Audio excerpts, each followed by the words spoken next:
2001년 5월 15일 새벽 2시 성남의 국군 수도병원에 입원해 있던 손상헌 중위는 근무병이 졸고 있는 틈을 타 탈영합니다. 그는 도피 자금을 마련하기 위해 도주 다음 날인 5월 16일 오후 6시에 부천시 원미구 심곡동에 있는 한 하숙집에 침입했습니다.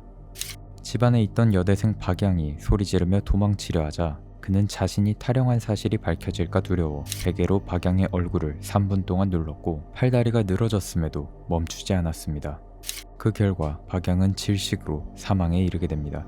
그는 박양의 숨소리와 맥박이 끊겨 사망한 것을 확인한 후 박양을 자는 것처럼 위장했습니다. 또한 증거를 남기지 않기 위해 수건으로 발자국을 지우고 훔친 물건을 가방에 넣어 집을 빠져나왔는데요. 다음 날인 5월 17일 오후 6시 20분 손중이는 박양의 신용카드로 한 은행 지점에서 친구와 함께 100만 원을 인출합니다. 그리고 친구를 시켜 서울 용산의 한 가게에서 컴퓨터를 구매하는데요. 이는 자신이 게임을 즐기기 위한 용도였습니다. 손중이는 범행이 탄로날 것을 대비해 친구에게 알리바이 조작을 지시하고 은신처에서 수일 동안 컴퓨터 게임을 즐겼죠. 경찰은 박양의 신용카드 출금 기록과 컴퓨터 매장의 장부에 기재된 주민등록번호를 확인했습니다. 하지만 주민등록번호는 손중이 친구의 것이었죠. 경찰은 소재를 추적한 끝에 허름한 방에서 친구와 함께 게임하던 손중이를 체포했습니다. 체포된 손중이는 고의적으로 정신 이상 증세가 있는 것처럼 행동하면서 범행을 부인했습니다. 하지만 친구가 사실대로 털어놓았고 수사관들이 추궁하자 여대생을 죽이고 금품을 갈취한 사실을 인정했습니다.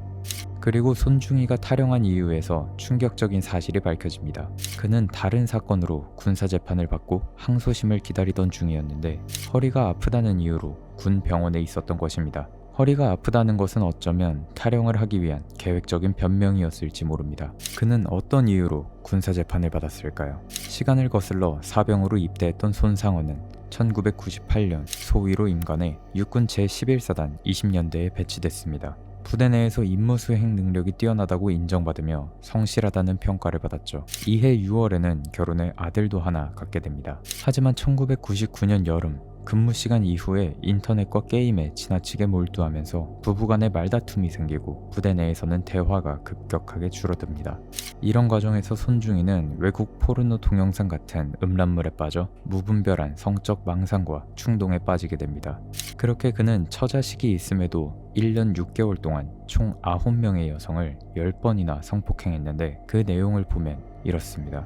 만 14세의 어린 여학생을 강간하고 여동생을 묶어놓은 채 그 언니를 성폭행하고 강간했던 피해자를 3개월 후에 다시 찾아가 재차 강간했으며 피해자의 아들을 이불로 뒤집어 씌워놓고 아들의 눈앞에서 어머니를 강간하는 등 대담하고 극악한 방법으로 피해자들을 짓밟았습니다. 하숙집에서 벌어진 살인사건은 빙산의 일각이었던 것이죠.